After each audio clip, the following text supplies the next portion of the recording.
Ina tofo ia outou, ma ia outou iloa e le Iova, a mo ia le tangata o le whaatua ia te ia.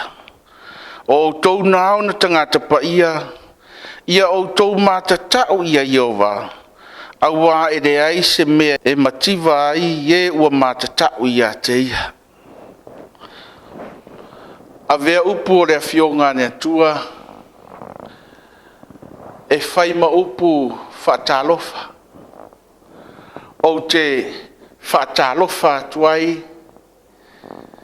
i le whanau pele a le atua, i le nei tu la fiafi o lona Sapati pa ia. O le ua tato iai tu la pa ia, o le Sapati o le atua.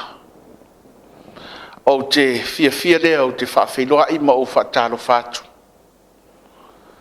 I le tatou ngaluenga, SISDAC, i le lalolangi atoa. E whaatalofa atu i le sunga i le teitai iawao, pasta ala i moana uwiri papu, le whaletua i atiana ma le nofoalo. Talofa lava. E ui lava ina o loo iai ngase o le tino o whea ngai ma lausunga pasta. Ai talitonu le nganga o loo iai le awalofa o le atua. Awa le tausinga o lausunga i le taitai o lo whapea o na tū mai mutangiolo. Ia iai whamanianga le atua, ma le tausinga alofa le atua, i lo soifua, ai maise o le whaletua ma le nofoalo. Fia foi le loto, ma le mawhauwhau, e Faafeiloaiga atu, ma whaatalofa atu, i le aao tustusi, o le ngaluenga wao, le sunga papalii, pasta papalii, ia feta maspau, ma le whaletua, ma le nofoalo. Vi ia le atua. E talitonu i le awalofa o le atua, e ui lava ina mamafa le ngaluenga, ai mame uma, i le mafuta mai o le anganga o le atua, i lausunga ma le whaletua. E le ngataidea o te whaatalofa atu foi, i le teu oloa o le ngaluenga wao, le sunga a pasta ui tualangi, le whaletua ma le nofoalo, vi ia le atua. E ui lava ina tā vala i nofoanga la sunga pasta. Ai tātou te vala lata i taulanga mōri o i luma o le atua, i le aso ma le aso, vi ia le atua. O te whaatalofa atu foi, i nofo ato o e fia, susunga i toi ina, ia ai maisi o le au whainga luenga malava, ale SISDAC. Mai lava i Amerika, Australia, New Zealand, Hawaii, tutuila, se ia o mai lava, i se o mātou ngā luenga i Samoa nei, ia vi ia le atua. Whaafitai le atua, ua tātou tu vai mai i lona Sapati pa ia. La tātou tu lai, ma tātou amataina le nei sauninga o le Faafeiloaiga o le Sapati. I le Pese e lua se lauano lima, Faamanatu mai a te au le Sapati.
Lo mātou uta mai o i le langi. Ua tūlai lau au na e whaaleoina lo finangalo i le nei a fiafi. E na i mwhai o na tā pena tuai lau whanau i le a fiafi le nei o le as Friday. Se i a o i na tā la whai toto au malu i le aso a tai au. Mātou vi ia oe lo mātou atua. Le atuae. Ia nā tia le tangata vai ma le whatau waa, ma le atoa. A ia e whaungaina lo nei tangata. A wale ki li vaina o laua fionga. Ina ia mwhai o na tāpena i loto. O tangata taitoa tas. A wawa i whaitotoa oe lo mātou atua. Ia vi ia oe whaavavau lava. Amen.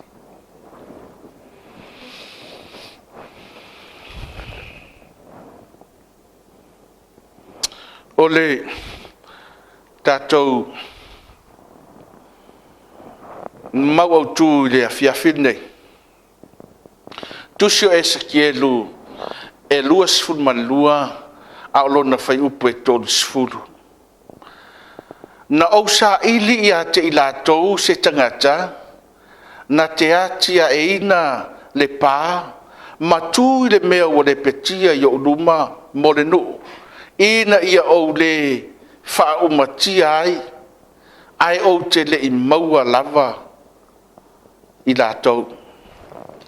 Se i toi wha mone ta u toi whaitawina. Na o sa ili a te i la tau se tangata na te atia e ina le pā. Ma tū i le mea o le petia i o luma mole no. Ina ia o le wha umatia ai o te le i maua lava. O tusi nei o Eskielu o le profeta le atua na filifilia Faapitoa e le atua i le taimi Faapitoa. O Eskielu petusa o le sefulu ma le fitu o na tausanga na ave ai whaatanga tautaua ia Eskielu ai maise o tangata Israelu po tangata Iuta i to tonu o tele a pipa i Papernia. Le no foanga ne tau o tele a pipa. O na watu lea o tangata ia na tawhea atu pe na watu whatanga tautau o Israelu po Iuta i tere a pipa mano nofo ai. Ai ole nofoanga fo idea o tere a pipa. O lo no nofo ai tangata surufai mai isi malo. Ai ole nofoanga letas. Dea ua nofo ai nei eskiet. O i fo i lea na a mata tuai le tusi ale perfecta o Neemia. O lono winga e le se taimi file mu le taimi na tō fia i le atua. Eskielu e faima perfecta.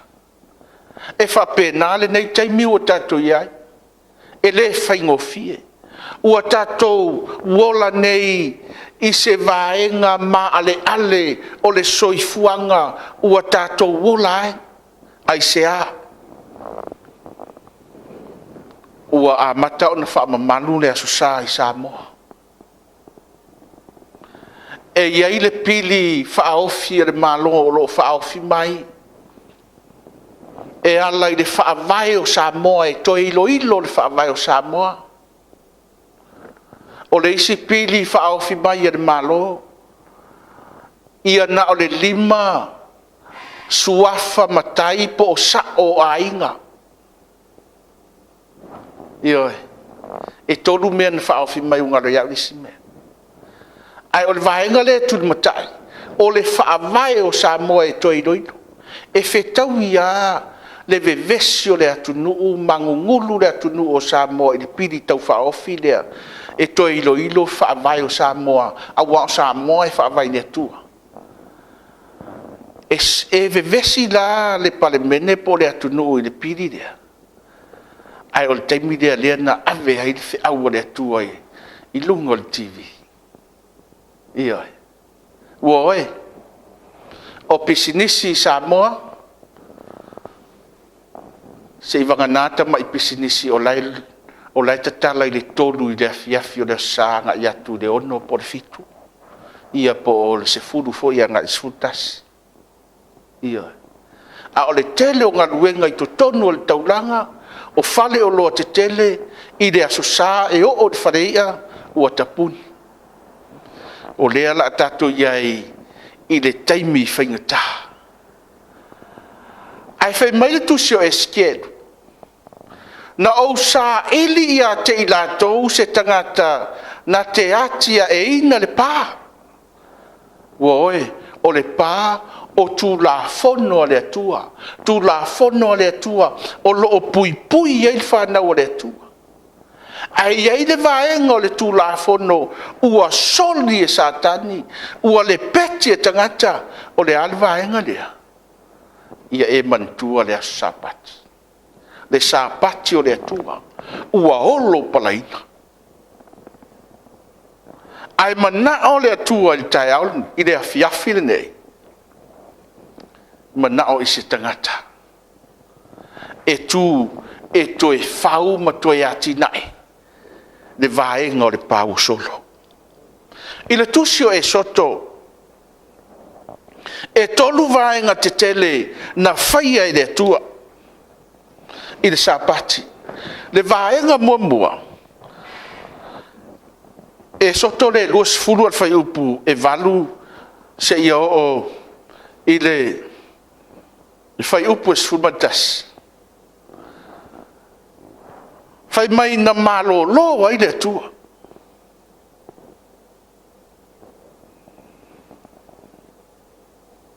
O lona winga. O le Sapati o le atua. O le malolonga.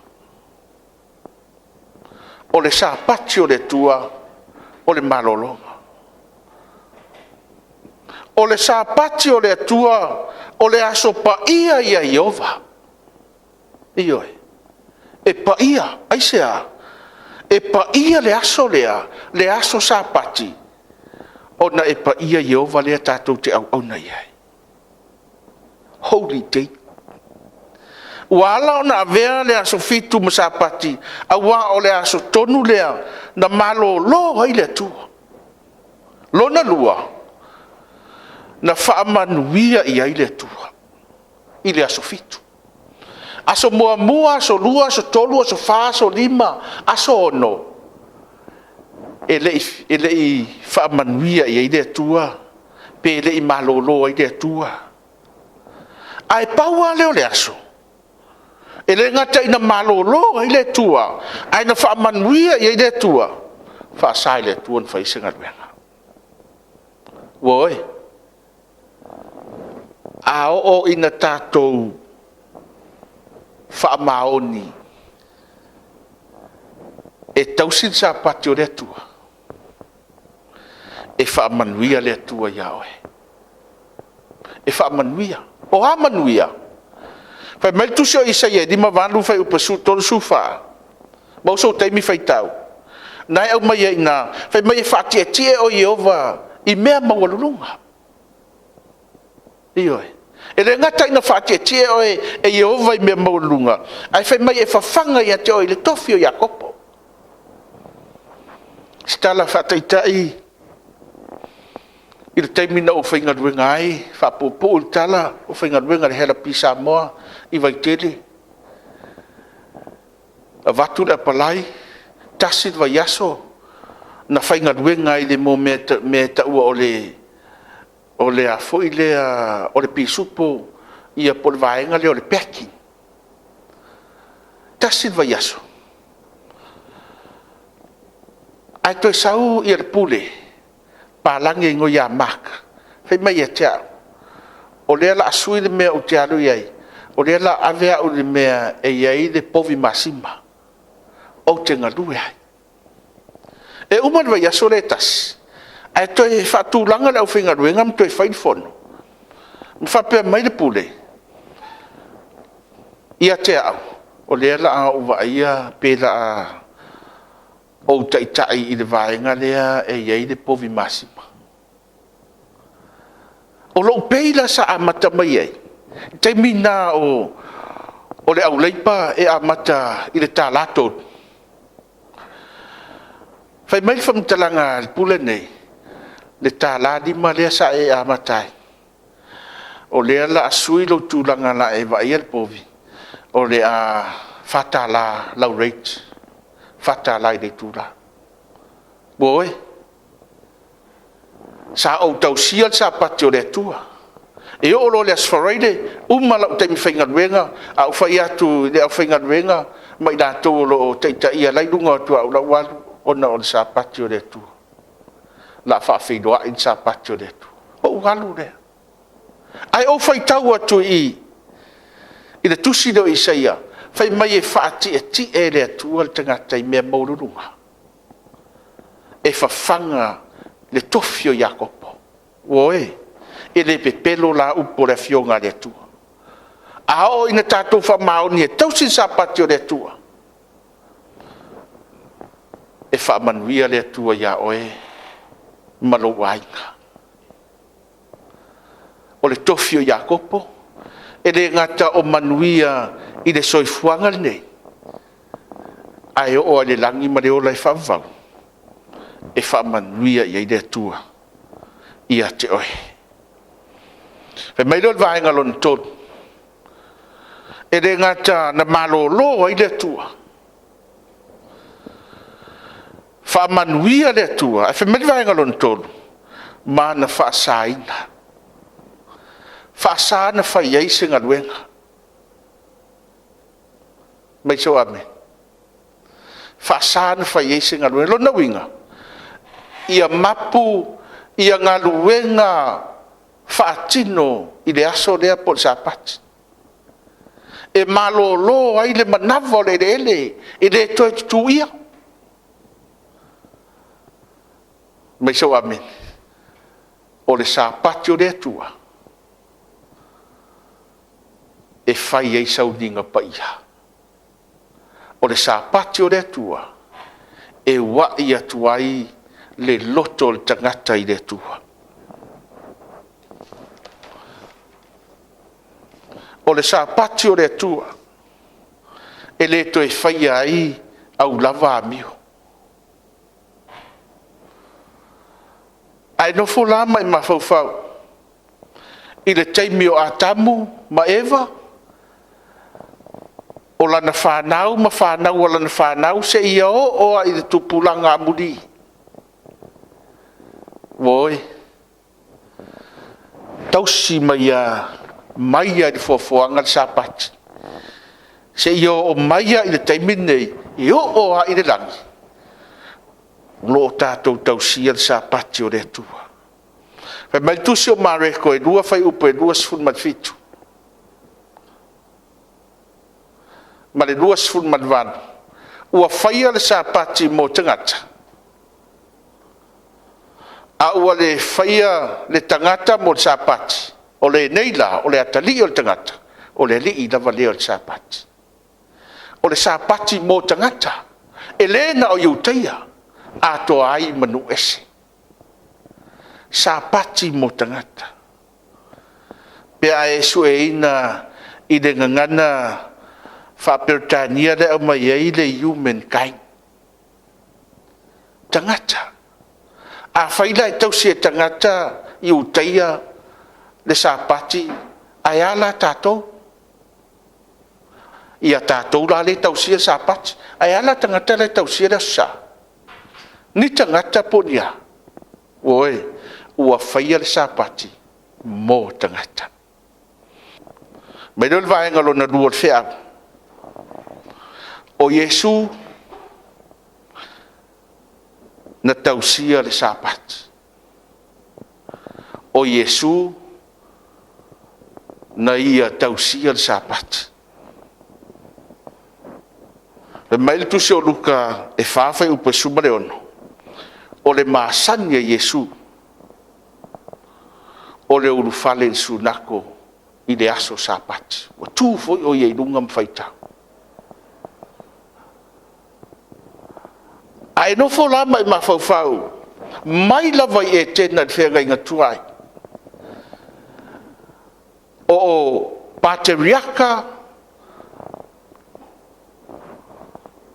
fa solo mai ia i perfetta de tua e dei fa pia na ia se sia so na tausi e da toia se ia o mai lava ia Yesu fa nau mai Yesu tau se Yesu Sabati.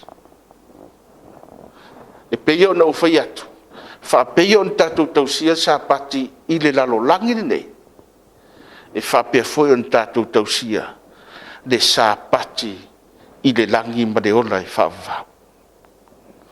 O le Sabati e fa atino ai au ngalue ngalofa. Mafuanga lea na toe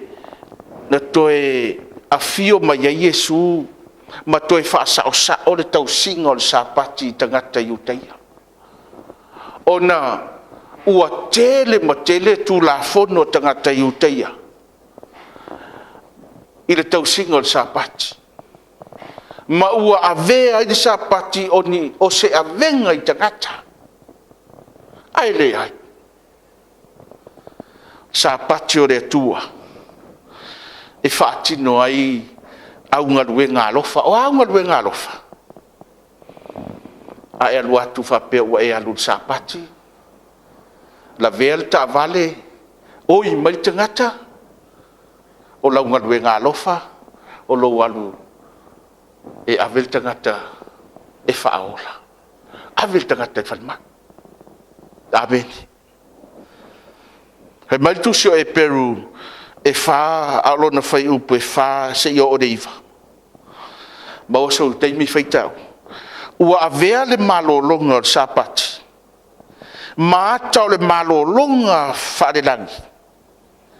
O tātou wha moe moe ai. E awhai launga.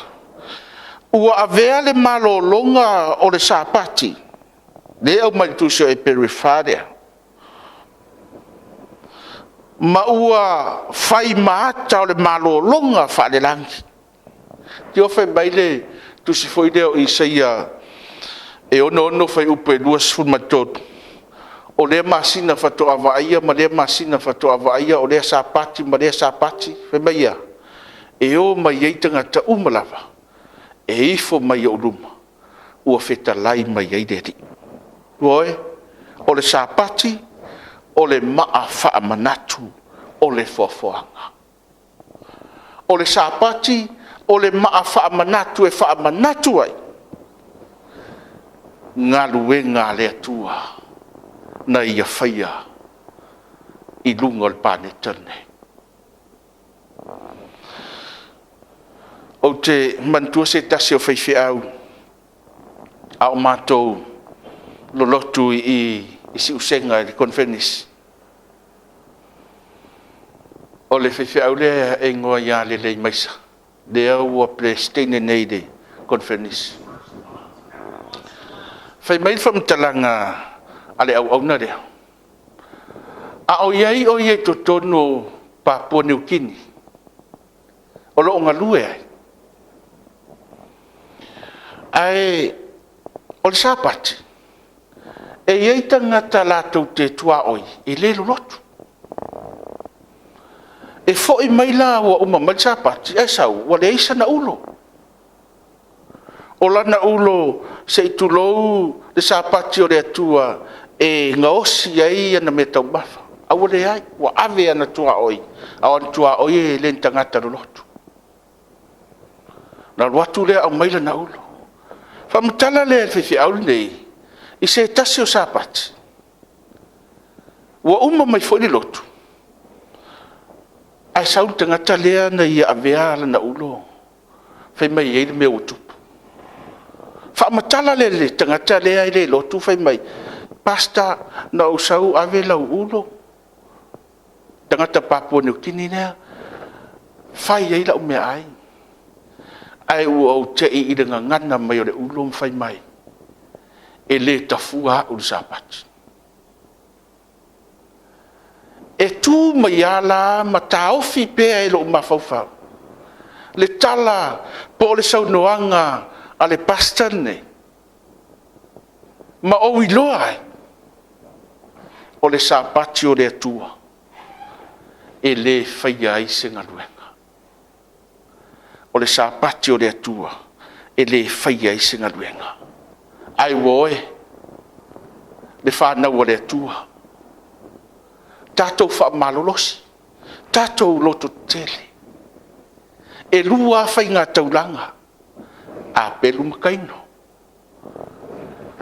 Mūl taulanga a pelu. Ai le mūl taulanga a kaino. O si ngā taulanga fo ia ia tau te o iai. Woe le fiafil nei.